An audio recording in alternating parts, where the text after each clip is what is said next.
Hello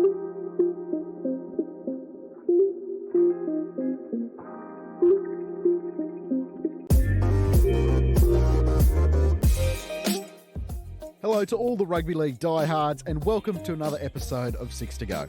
My name is Tom Canfell and it's great to have your company. We will cover 6 topics with our guests today related to the game or even their own career. My guest this week is Anthony Griffin. Hook is the current coach of the St George Illawarra Dragons. He's one of the best talent identification minds in the game, which we will get into a little bit later. Hook is also one of very few people who hasn't played first grade to be not only a first grade head coach, but to me, one of the most underrated. Hope you enjoy our chat. Here's Anthony Griffin. I'm joined by Anthony Griffin as the next guest of the 6 to Go podcast. Hey Hook, how are you, mate? Yeah, going good, Tom. It's so great to have you on, mate. I've got 6 topics to cover with you today, and I'll kick off with the state of the Dragons. I'll tell you what, Hook, you've taken this roster and put it in a bit of a blender since you've gotten there. From my perspective, you must have had a pretty clear idea going into this job of who you wanted going forward and who you're happy to move on from, whether it's purely a salary cap or ability perspective, it doesn't really matter. Is that fair that you knew who the core of this team was going to be? Yes and no. The first thing was to give everyone that was already on the list an opportunity to stay on the list and impress. There's always turnover, no matter, how good your season is. So,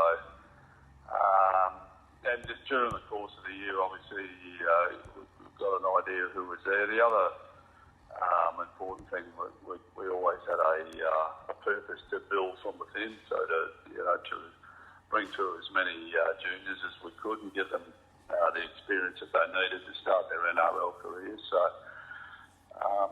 both those things happened last year. We turned over 14 spots on the 30-man roster, so it did end up a fairly big turnover, but obviously a couple other things like the COVID barbecue contributed to that as well. But in general, I think we've ended up in a pretty strong spot.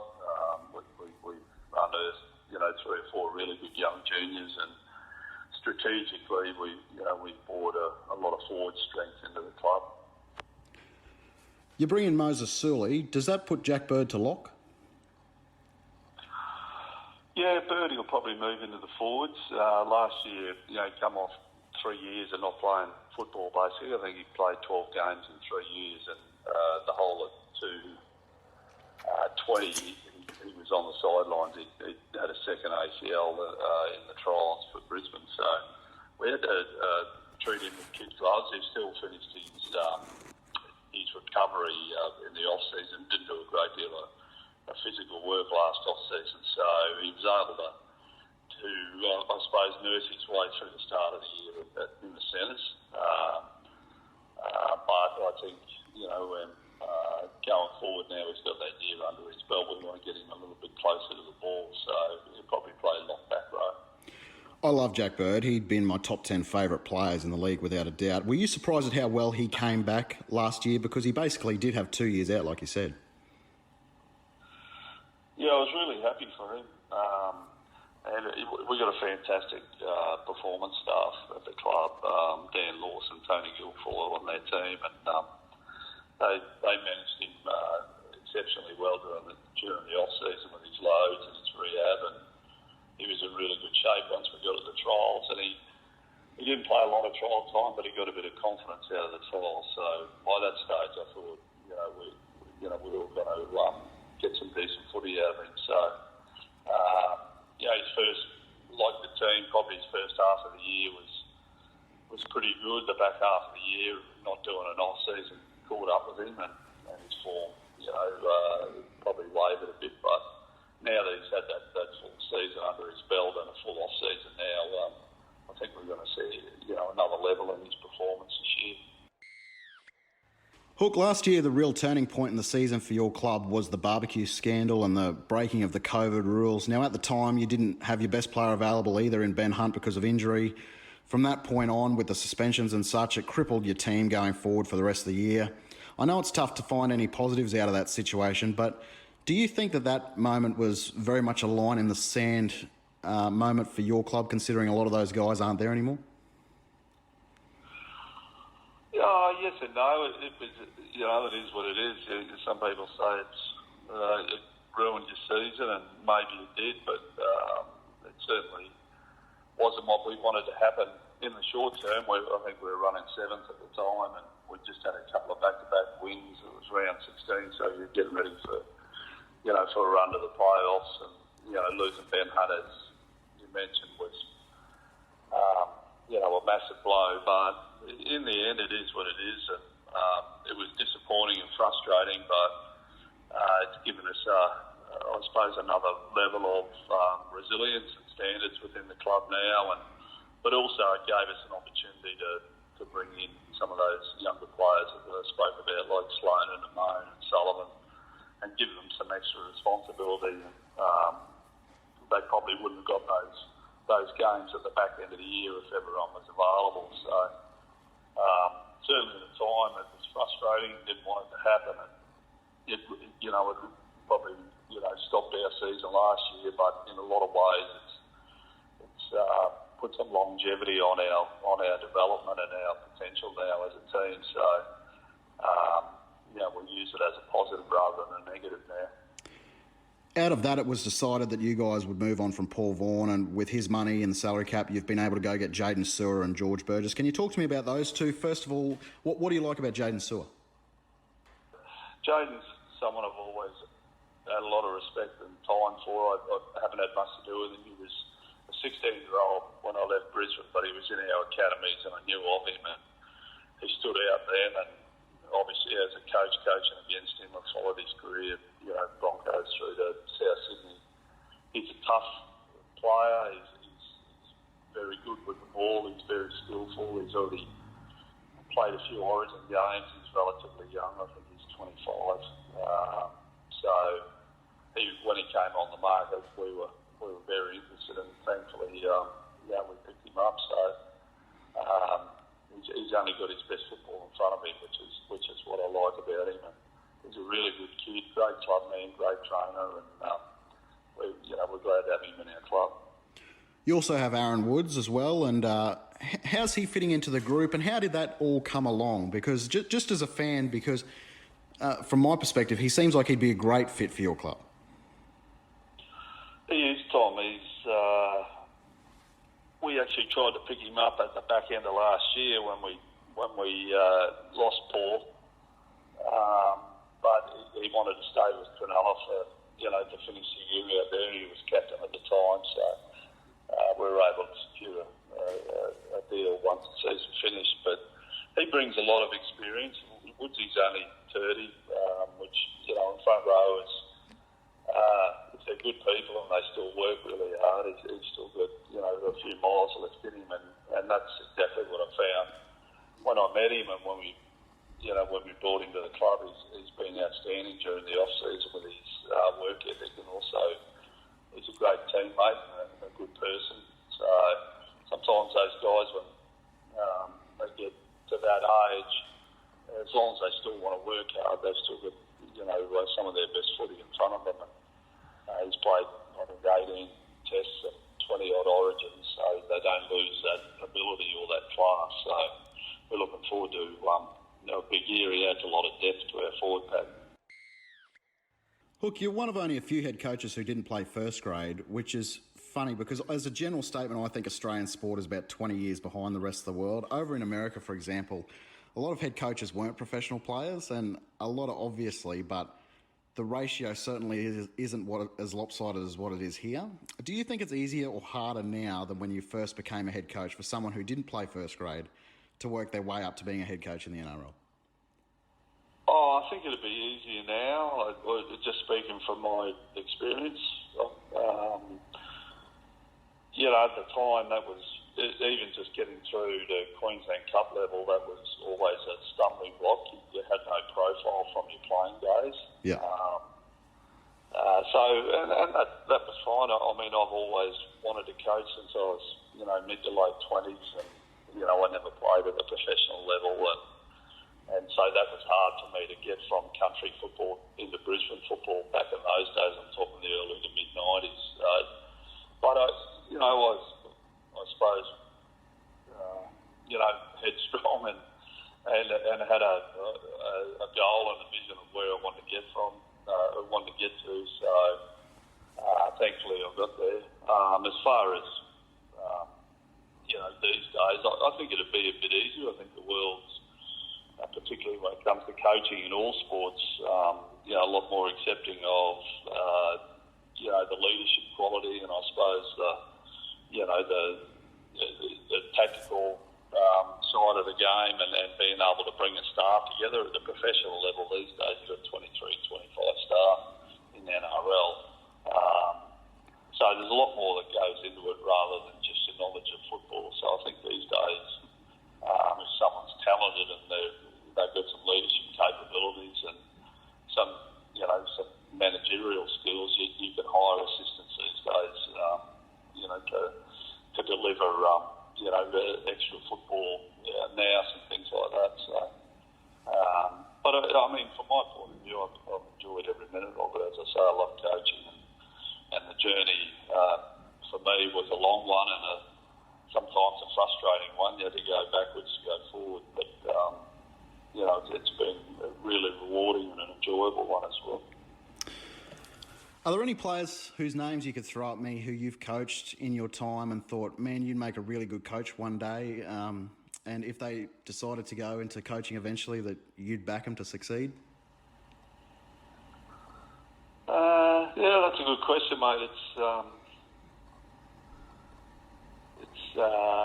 Guys like Corey Parker and Justin Hodges are both, keen on their coaching. I think the biggest thing these days when players retire, it's a commitment to, you've got to invest in yourself to build a coaching career most of the time. The days are gone from, the Laurie Daly and, Brad Fittler, Mel Meninga, they went, and Wally Lewis, they retired and went straight into coaching. You can't do that anymore. I think it's very difficult to do that at a club basis anyway.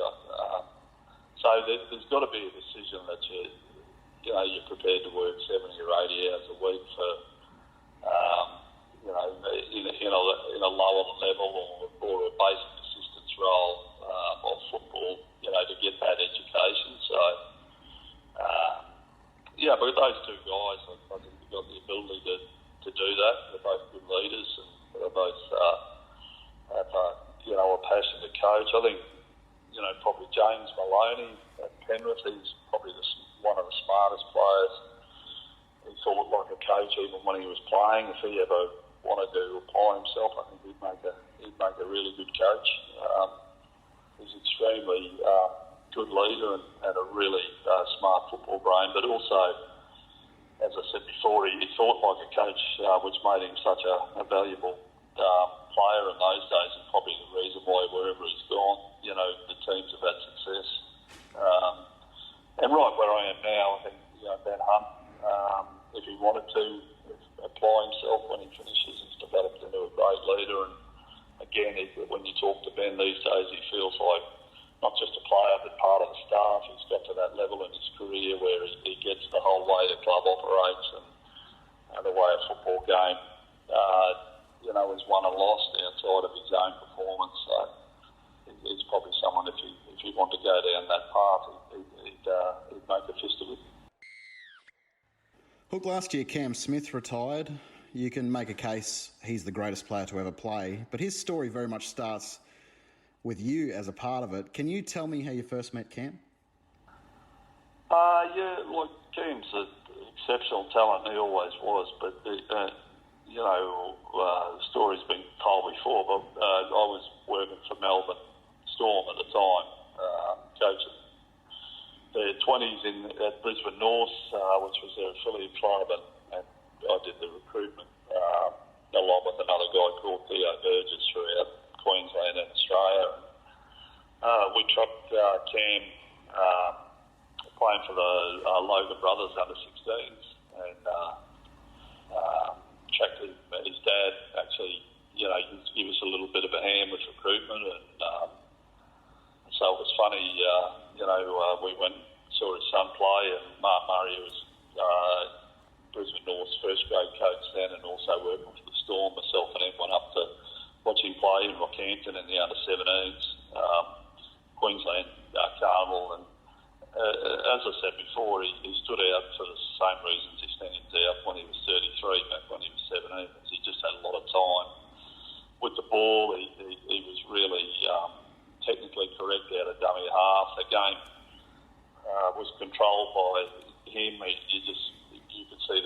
in him, and he was probably a little bit too good for the players he was playing with at the time. So we were lucky enough that year to be able to sign him. For the Melbourne Storm, he missed out on the Queensland 17s to another hooker that they picked out of that carnival, but it certainly didn't affect him missing that red jersey. He didn't miss too many more after that. What was he like to coach against? Terrible. Yeah, he's one of those guys like Thurston or, all those guys you spend all week working out how to try and stop him, and you think it'd be easy with... He's not the biggest guy, and he's not the quickest guy, and he's not the strongest guy, and he picks the ball up from dummy half, so you think with your markers and tight defence, you'd be able to control him or minimise his effect on the game, but that's what made him so great. He was a very good leader and a brilliant football brain, and also a nurse of steel, so you could just feel him in a way sitting on you or just waiting for his chance the whole game, building pressure, and you might do a good job on him for a set or two, but eventually, inevitably, when he was at his best, he always had an influence on the victory or the way the Storm beat you. He's very hard to contain, and that's what made him so good, because you just couldn't take him out of the game, or you couldn't nullify his influence, and also he was unique in that in those days the Storm at hooker, he was their main playmaker. Normally you'd have to concentrate on halves like Thurston or Maloney or those type of guys. But when you played Melbourne, it always came right from the bloke picking the ball up all the time, and Cronk and Slater poured off the back of that a lot of times. So very hard to play against, and he was impossible to nullify his presence there at dummy half. I'd like to ask you about the role of centres in the game. Now, if we go back about 10, 15 years ago, if your name wasn't Greg Inglis, then 90% of centres wouldn't exactly be household names. And as far as the specific value of a position goes, it wouldn't be in the photo finish, let's put it that way, as far as value goes. Now, with the new rules opening up the game, I think centres have never been more valuable than what they are now. And you've seen that with a couple of deals happen recently with some guys. You've got a couple of handy ones at your club. How do you look at that position now compared to maybe about 10 years ago? Yeah, well, the game's different now. Like going back 20 years ago, they used to both play on the same side. You'd have both your centres on one side of the field, and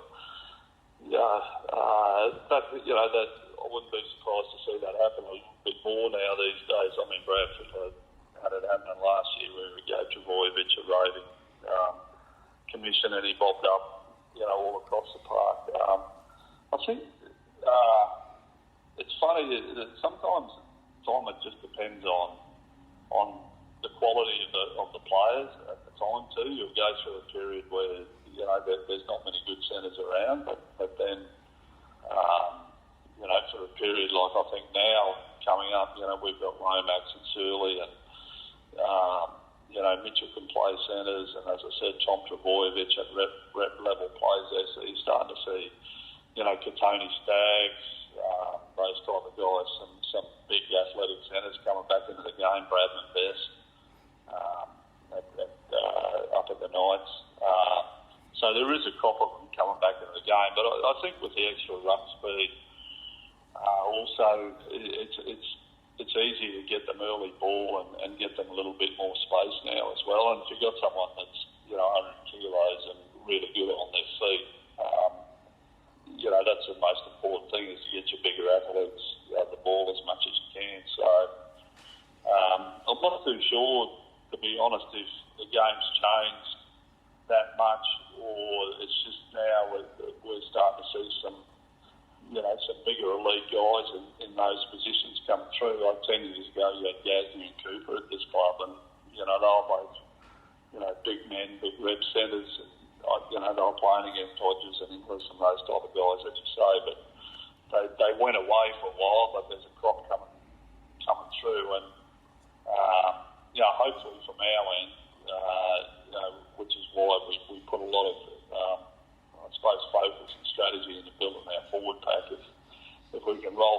with a little bit more precision, those type of guys we spoke about will be able to get the ball to. The decision to go after Sully to bring into the club, was that more of a decision on wanting to move Jack Bird to the forward so you had a vacancy there, or was it we've got Moses so now we'll move Jack? Yeah, it's probably that way. And again, the beauty of Jack Bird is, Jack can play anywhere, He can play back row with 5'8", and he's played those positions for us, centre fullback, lock. And he's a elite talent, Jack Bird. So, if you played in the centres, he'd do a job for you there. But the fact is, he's such a valuable player for us, anywhere we use him. And now that he's 100% fit, we can use him in a different spot. We tried to care for him and nurse him through having him in the centre, so he didn't get as much football, and he's looking for more football now too. So that was the first, I suppose, issue. The second one was, a centre like Moses Sully, as I said, 108 kilos and extremely talented, comes on the market. We did a lot of research on him, and he has had some issues in the past, obviously, at a couple of clubs, but we've got some very good reports about his personality and his character, and so, we thought he'd be a great addition for us, and he's still very young, he's 23, and he's got a lot of, maturity in front of him, so they're really hard to find, as you mentioned before with your previous question, over the years, really, athletic, big strike centres, and the few times he got a game with Manly last year, he was outstanding. But obviously he contributed to the fact that, he probably wasn't making their starting side most of the year with his own bad habits. Nothing that can't be fixed, but there are things that we've backed ourselves that we'll be able to help him improve, and brought in a centre that gives us, as you said, Lomax on the right-hand side and Sully on the left-hand side, and we can use Bird closer to the ball now. Hook, after you and the Panthers parted ways, you took a bit of a break and you went and did some commentary, which was great, by the way, and was taking a bit of time off before coming straight back into head coaching beneficial for you in hindsight, or would you like to have just gotten straight back in? Well, you don't have that choice most of the time, Tom. I've been in that position twice now, and the biggest, I suppose, question you ask yourself is, do you still have the passion and the fire in your belly? And I knew I did, really quickly. I had a short holiday, and then I wanted to coach again. So, but in the meantime, you've got to use your time wisely. You've got to grow and learn. So, the first thing I did was got a opportunity to commentate at 2GB, which was fantastic, and that gave me an opportunity to still analyse the game and watch all the teams over the weekend. And I went out into the corporate world and did some corporate mentoring or coaching, and picked up a fair bit of work with some great companies and government agencies from Melbourne up to Cairns, and that gave me an opportunity to coach in a way that I hadn't coached before and get out of my comfort zone, but still develop and learn about leadership and management and helping people fulfill their potential, and but always knew that I wanted to coach again, and always searching for the next opportunity. But I used my time wisely, and whether I wanted to coach before the St George opportunity came up, is irrelevant. It's a matter of just staying present and do what you need to do to get that feeling that you're out there developing and growing until your next opportunity comes up.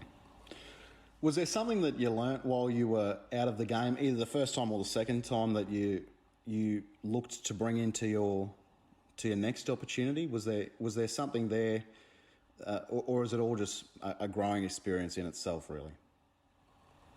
Oh, well, you're learning all the time. I mean, I learn every day. But you need to put yourself into that position. That's probably what I learned the most is as you get, I won't say older, as you get more experienced, your personality is your personality, and you coach, I suppose, to a style or a strength that you've always had, but you also need to learn and you also have to grow with the job and with the changing in your industry and society. You know, young men are totally different now to what they were 20 years ago when I first started coaching. And, but you still got to be yourself. So I've been really happy that I've been able to develop and evolve over, the last, 10 years since I've been in the NRL at least. And the time you have out gives you an opportunity to do that, as I said before. But you certainly have to drop your ego and allow yourself to learn, and that's part of the message you need to send through to your players as well to get the best out of them. But it's been a good journey so far, and I'm really enjoying every day that you get an opportunity to work in the industry and learn a little bit more about coaching and leadership. Well, Hook, that's it from myself. I can't thank you enough for coming on the 6 to Go podcast today. It was a lot of fun. All the best for this year, and hopefully we can talk again soon. No worries, Tom. A massive thanks to Anthony for coming on the show today. He's in the middle of pre-season at the moment, so to take some time out from that to have a chat, I'm very appreciative. By the way, if you want to get in contact with me, you can on Twitter @TCanfell. My name is Tom Canfell. Thanks so much for listening. Please don't forget to rate, review and subscribe. And until next time, this has been the 6 to Go podcast, and that is full time.